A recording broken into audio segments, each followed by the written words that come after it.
ఈరోజు Guntur east convener Shri సనెక్కల Umashankar గారి ఆధ్వర్యంలో ఈరోజు గుంటూరు జిల్లా భారతీయ జనతా పార్టీ అధ్యక్షులు శ్రీ పాటిబండ్ల రామకృష్ణ గారి చేతుల మీదుగా నియామక పత్రాలు అందుకున్న వారికి శుభాకాంక్షలు తెలియజేయడం జరిగింది.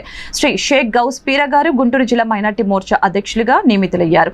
శ్రీ షేక్ రఫీ గారు భారతీయ జనతా పార్టీ గుంటూరు జిల్లా కార్యవర్గ సభ్యులుగా మరియు ఎస్ఎస్ఎల్ గుంటూరు జిల్లా ప్రధాన కార్యదర్శిగా దుప్పలపూడి డేవిడ్ రాజు గారిని మరియు 8వ మండల అధ్యక్షులుగా షేక్ జాన్ బాబు మరియు 3వ మండల అధ్యక్షులుగా మద్ది బ్రిజేష్ గారు జాతీయ జనతా పార్టీ నియమించడం హర్షించదగ్గ విషయమని, పార్టీ కోసం కష్టపడే ప్రతి ఒక్కరిని గుర్తించి వారిని గౌరవిస్తూ కుల మత ప్రాంతీయ భేదం లేకుండా పదవులు ఇస్తూ ప్రోత్సహించే పార్టీ కేవలం భారతీయ జనతా పార్టీ మాత్రమేనని మరియు ఏ ఇతర పార్టీలకు ఇది సాధ్యం కాదని తెలియజేయడం జరిగింది.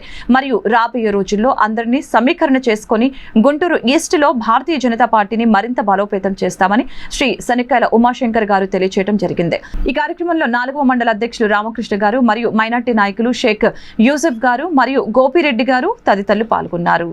భారతీయ జనతా పార్టీ గుంటూరు పార్లమెంట్ నియోజకవర్గానికి నియమితులైన మైనార్టీ మోర్చా అధ్యక్షులుగా గౌస్ పీరా గారికి, భారతీయ జనతా పార్టీ కార్యవర్గ సభ్యుడిగా ఎన్నికైన రఫీ గారికి, అట్లానే ఎస్సీ మోర్చా జనరల్ సెక్రటరీగా జనరల్ సెక్రటరీగా ఎన్నుకోబడ్డ డేవిడ్ రాజ్ గారికి, అట్లానే 3వ మండలం అధ్యక్షులుగా ఎన్నుకోబడిన బ్రిజేష్ గారికి మరియు 8వ మండలం అధ్యక్షులుగా ఎన్నుకోబడ్డ జాన్ బాబు గారికి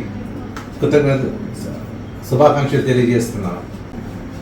వీరందరూ సేవలు భారతీయ జనతా పార్టీకి ఎంతో బలాన్ని చేకూర్చి పార్టీని ప్రజల్లో తీసుకెళ్తాలని భావిస్తూ వీళ్ళకి మంచి భవిష్యత్తు ఉండాలని కోరుతూ గుంటూరు తూర్పు నియోజకవర్గం రాష్ట్రంలోని బలమైన నియోజకవర్గంగా మార్చిదిద్దుతామని మీ అందరూ ఇవాళ ప్రతిజ్ఞ చేసి ముందుకు నడుస్తున్నాం. భారత్ మాతాకి, భారత్ మాతాకి.